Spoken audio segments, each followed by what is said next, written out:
Muy bien, mis hermanos, vamos a tener el tiempo de acercarnos a la palabra del Señor. Vuelvo y pregunto, ¿cuántos han leído ya la segunda carta de Pedro completica, de lado a lado? Bueno, ha aumentado el número, qué bueno. Todavía no es el ideal, pero ha aumentado. Bien, estamos por varios domingos, como el Señor nos guíe, en la segunda carta del apóstol Pedro. Les he dicho que pueden leer un capítulo diario y la leen 2 veces en la semana y por lo menos se ponen en contexto. Y no solamente se ponen en contexto, sino que pueden decir: pastor, yo le puedo ayudar un poquito, vean lo que encontré, ¿o no? Sí, claro.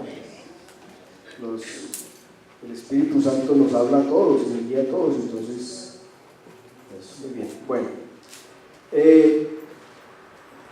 para ponernos un poquito en contexto, estábamos diciendo a 8 días que nos comunicaba la carta acerca del autor y que nos comunicaba acerca de los receptores. Cuando hablamos de receptores se refiere a la iglesia, pero la iglesia en esa época, en el contexto histórico del momento, se refiere a lo que llaman la iglesia de la diáspora, o sea, después de que la iglesia fue dispersada, tanto de judíos que se hicieron cristianos como cristianos que venían de los griegos o de otros orígenes, a la iglesia de ese tiempo, en general estilo, no hay decíamos que no hay algo particular como a los filipenses, sino que es una carta de las que llaman universales, pero que también es un mensaje para una iglesia local o un mensaje para una persona, porque tú y yo somos iglesia. Bueno. Entonces, que rápidamente la carta que dice del autor, de Pedro, pero ya se presenta como siervo, decíamos, se presenta como siervo, preocupado por la grey y empeñado en que recuerde las verdades del Evangelio. Se presenta como alguien próximo a partir hacia la otra vida y afanado porque la iglesia lo escuche. Se presenta como un testigo auténtico y fiel. Se presenta indignado por la infiltración de falsos maestros en la iglesia y a la vez se presenta como alguien amoroso y humilde que quiere que la iglesia le escuche, no solamente que reciban el regaño del apóstol, sino que reciban el llamado amoroso a andar en los caminos del Señor. Y que la iglesia, o sea, la iglesia receptora en general, la iglesia receptora es una iglesia, o nos transmite la carta, una iglesia con un conocimiento muy limitado del Señor, necesita de crecer en el conocimiento del Señor, como una iglesia estancada, como una iglesia olvidadiza, que necesita que le recuerden muchas cosas, como una iglesia muy necesitada de leche espiritual no adulterada, como una iglesia que ha bajado la guardia y presenta una deficiencia cristológica. A esa iglesia, o a ese tipo de iglesia, o a ese conjunto de iglesias, o conjunto de cristianos, es que el apóstol le escribe. Bueno, aquí hay algo ¿qué es lo que queremos al mirar la carta? Pues dar respuesta. ¿Qué respuesta le da el apóstol a cada uno de esos asuntos que la iglesia deja ver?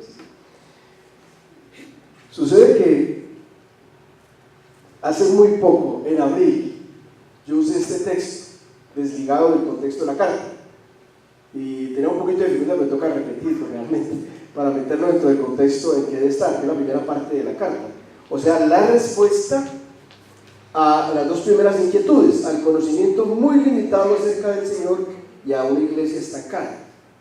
Entonces la respuesta a esas 2 necesidades, a esas 2 situaciones, se da en el capítulo 1, los primeros versículos. Simón Pedro, estamos en segunda carta, primer capítulo. Simón Pedro, siervo y apóstol de Jesucristo, a los que han recibido una fe como la nuestra, mediante la justicia de nuestro Dios y Salvador Jesucristo. Gracia y paz os sean multiplicadas en el conocimiento de Dios y de Jesús nuestro Señor, pues su divino poder nos ha concedido todo cuanto concierne a la vida y a la piedad, mediante el verdadero conocimiento de aquel que nos llamó por su gloria y excelencia, por medio de las cuales nos ha concedido sus preciosas y maravillosas promesas, a fin de que por ellas lleguéis a ser partícipes de la naturaleza divina, habiendo escapado de la corrupción que hay en el mundo por causa de la concupiscencia. Por esta razón también, obrando con toda diligencia, añadid a vuestra fe virtud, y a la virtud conocimiento, al conocimiento dominio propio, al dominio propio perseverancia o paciencia, y a la perseverancia piedad, a la piedad fraternidad o amor fraternal, y a la fraternidad amor. Pues estas virtudes, al estar en vosotros y al abundar, no os dejarán ociosos ni estériles en el verdadero conocimiento de nuestro Señor Jesucristo. Porque el que carece de estas virtudes es ciego o corto de vista, habiendo olvidado la purificación de sus pecados.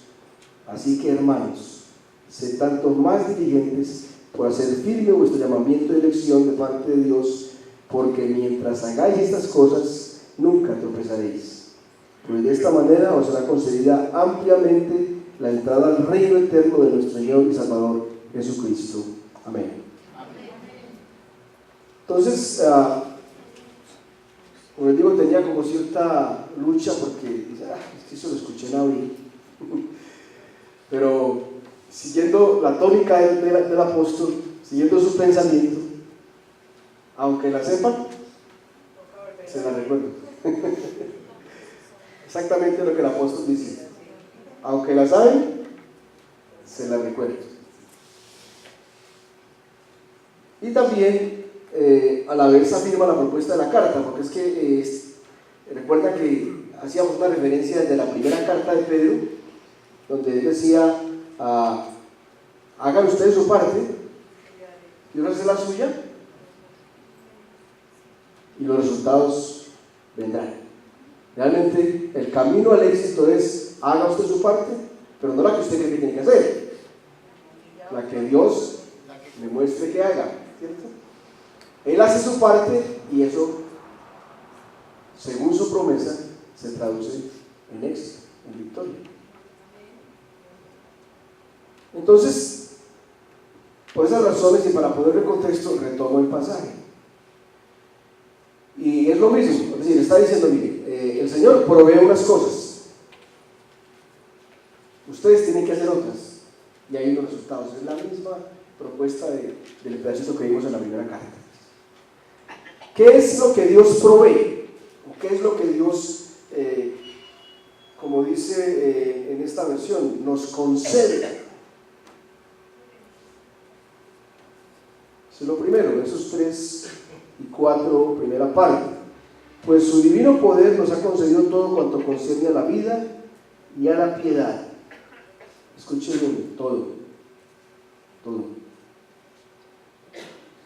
Mediante el verdadero conocimiento de aquel que nos llamó por su gloria y excelencia, por medio de los cuales nos ha concedido sus preciosas y maravillosas promesas, a fin de que por ella llegáis a ser participantes de la naturaleza divina, habiendo escapado de la corrupción que hay en el mundo a causa de la concupiscencia. Entonces ahí dice que mediante su divino poder, y solo por el poder de Él, lo que está diciendo acá que viene es por el poder de Dios, no viene por metodologías de ninguna otra, viene por el poder de Dios. Por eso dice al comienzo, gracia y paz os sean, ¿cómo dice su versión? Multiplicadas. Entonces, por la gracia multiplicada de Dios, es que nos ha dado todo cuanto concierne a la vida y a la piedad. O como una versión dice, todo lo que conduce, todo lo que nos lleva a la verdadera vida y a la piedad. La piedad quiere decir a una vida santa. ¿Qué más nos ha concedido? O sea, con su gracia multiplicada, nos ha dado todo cuanto concierne a la vida de la piedad, nos ha llamado a experimentar su gloria, que nos llamó por su gloria y excelencia. Por eso habla más adelante de la naturaleza divina, que nos ha dado promesas preciosas y maravillosas. Y como dice ahí, para que puedas llegases a ser participantes de la naturaleza divina. O sea, todo este paquetico acá, de este punto, solo lo puede dar el Señor por su poder. Por eso el apóstol, insisto, ruega porque la gracia de Dios les sea multiplicada, para que puedan percibir y recibir lo que Dios está ofreciendo. Insisto, todo cuanto concierne a la vida y a la piedad. Para vivir una vida santa y piadosa, en la palabra está todo lo que ello concierne. No hay que inventarse nada, no hay que buscar profecías nuevas. Ahí está escrito eso, por lo menos en ese tema. Y dice que hacernos participantes de la naturaleza divina. ¿Por qué es tan importante que Pedro recuerda esto? Porque miren, hermanos, nosotros tenemos una naturaleza caída. Es lo que la palabra dice. Y hay una lucha permanente por que el Espíritu del Señor traiga su naturaleza a nosotros. Entonces el apóstol dice, y de pronto esa es su preocupación, o sea, por estar estancándose, por estar ahí quietos, por no hacer las cosas, está dando espacio a la corrupción, de la que supuestamente deben haber huido hace rato.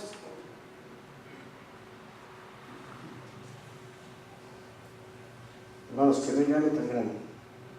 Nos quiere hacer partícipes de su naturaleza, o sea, renovar. Y eso es lo que se espera que pase nosotros cada día. O sea, es muy triste ver la gente retroceder. Yo creo que ahí cobra actualidad acá. Yo que ya llevo casi 30 años en esta iglesia, hay muchos de ustedes que fueron maestros, que fueron líderes, que ganaron las votaciones para ser ancianos y hoy en día están ahí como unas estacas. No pasan. A eso es que está hablando. Ha dejado de percibir el ingreso de la naturaleza divina a su ser. La causa suficiente. No hay suficiente. A raíz de esto que está tan de boca hoy con el mundial y todo eso, alguien preguntaba, ¿cuál es el techo de Colombia? ¿Saben qué quiere decir eso? ¿Hasta dónde va a llegar? ¿Hasta dónde va a llegar? Entonces, ¿cuál es el tope? Exacto. Entonces uno decía, no, el tope es cuando se encuentre con Brasil. Entonces otro dijo, no tiene techo. Más optimista, perdón. ¿Cuál es el techo de tu crecimiento espiritual? Ya le pusiste techo, ya le pusiste tope.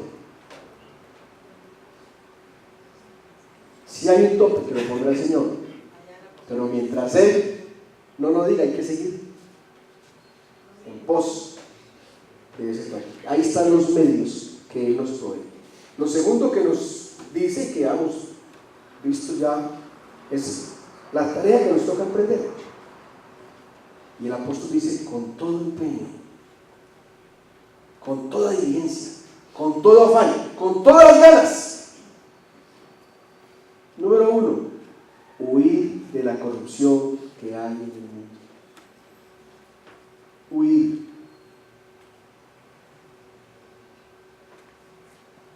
Algunas veces he dicho que no basta con huir, sino que hay que huir yendo en pos de. Y la palabra huir implica, dice, huir de la corrupción que hay en el mundo a causa de la concupiscencia, de esa naturaleza de la que hablamos ahora. ¿Qué es la concupiscencia?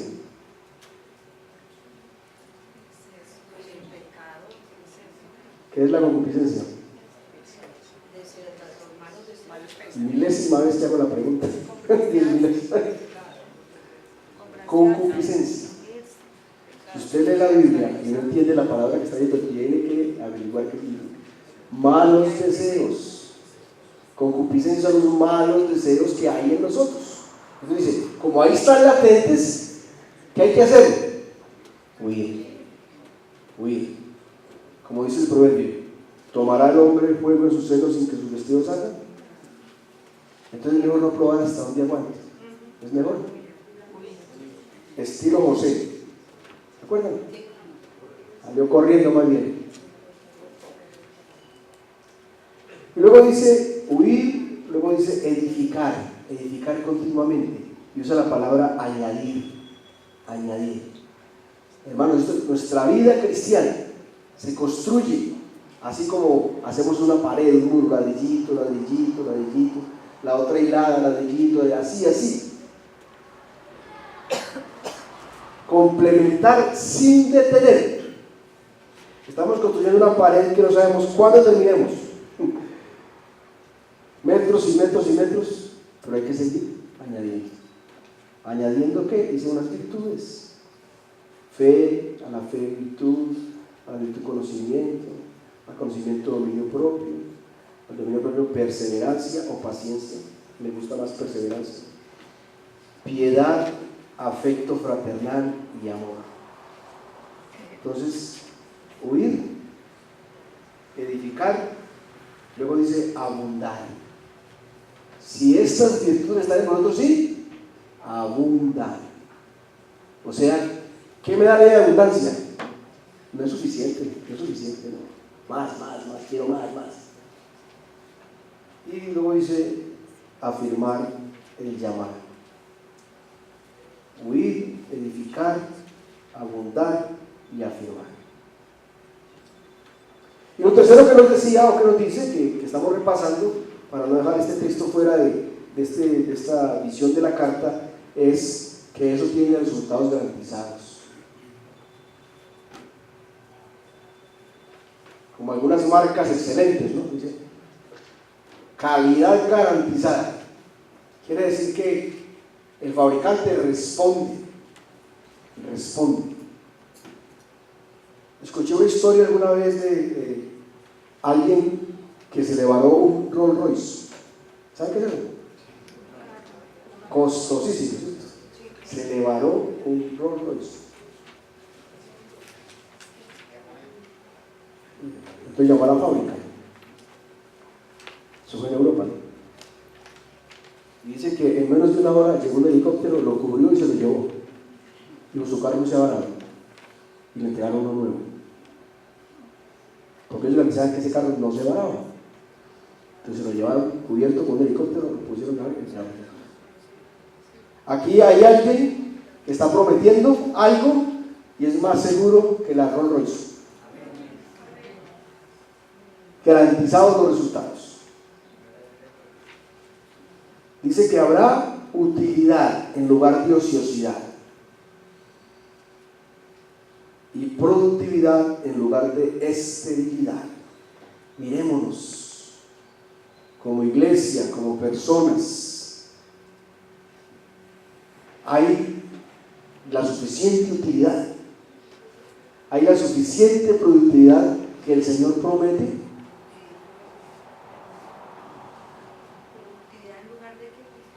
Productividad en lugar de esterilidad. Pues si estas cosas están en vosotros, no dejarán de estar ociosos ni estériles.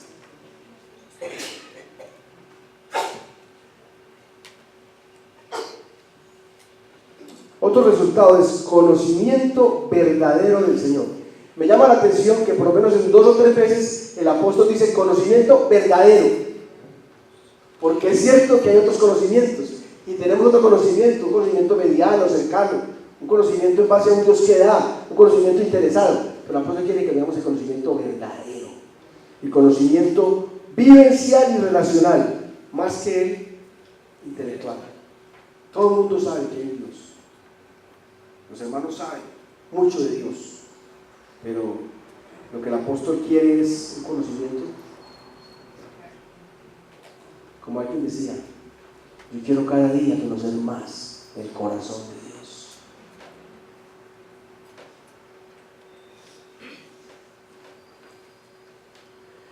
Un tercer resultado es conciencia clara y continua del perdón y la purificación recibidos. Eso es importante, recordar de dónde nos sacó el Señor y qué hizo por nosotros. Porque a veces nos olvida. ¿Y sabe por qué es importante eso? Porque si recordamos siempre, somos agradecidos. Cuando olvidamos eso, perdemos el sentido de gratitud y creemos que Dios está entrando en deuda con nosotros, que le estamos haciendo un favor de pronto.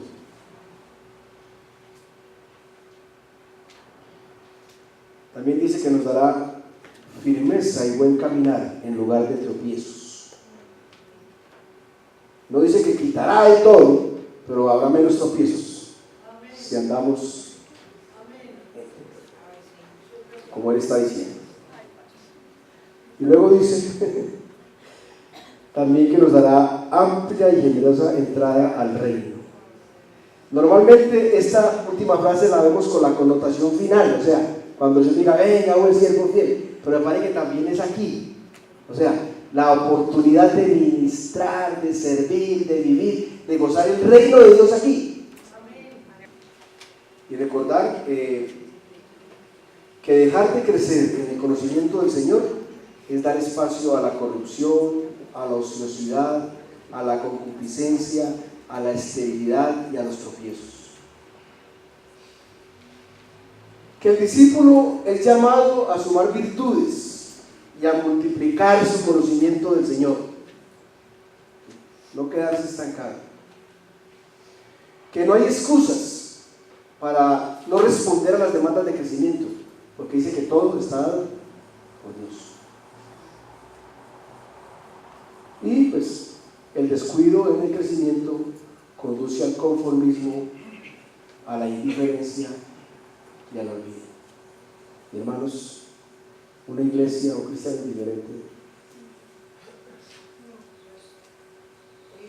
está perdido. Entonces, respuesta del mismo Pedro al conocimiento limitado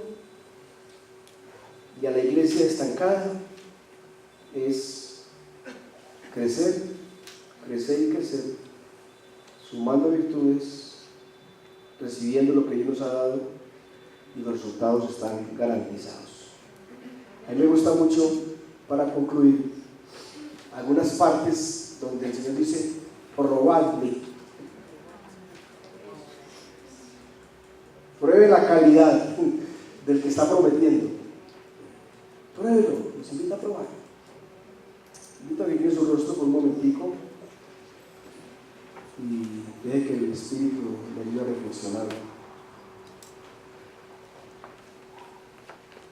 Recuerden otra frase que uso mucho, que el estado espiritual de la iglesia es la suma del estado espiritual de los que la componen. Y si de pronto la iglesia nuestra local, la que nos interesa, pues no es cierto que no interesa el resto de las iglesias, pero nuestro deber aquí local, ahí está mi aporte. Si he crecido un poco en el conocimiento del Señor, si me he estancado, estoy haciendo también que mi iglesia se estanque.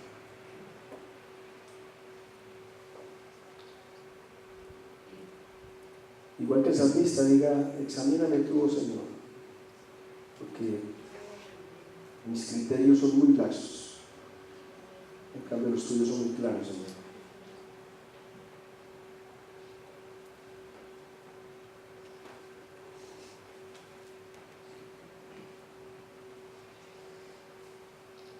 Si tiene buena imaginación, por un momento piense en Pedro escribiendo esta carta. ¿Cómo estaría su corazón?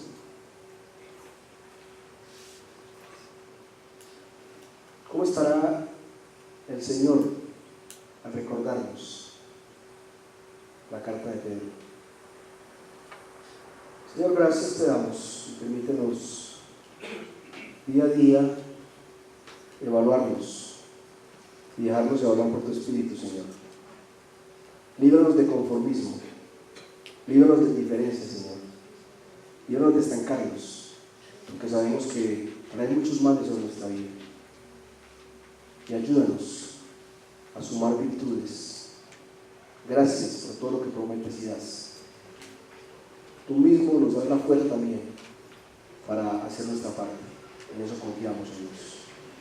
Te bendecimos y te alabamos en el nombre de Cristo Jesús. Amén. Dios les bendiga, hermanos.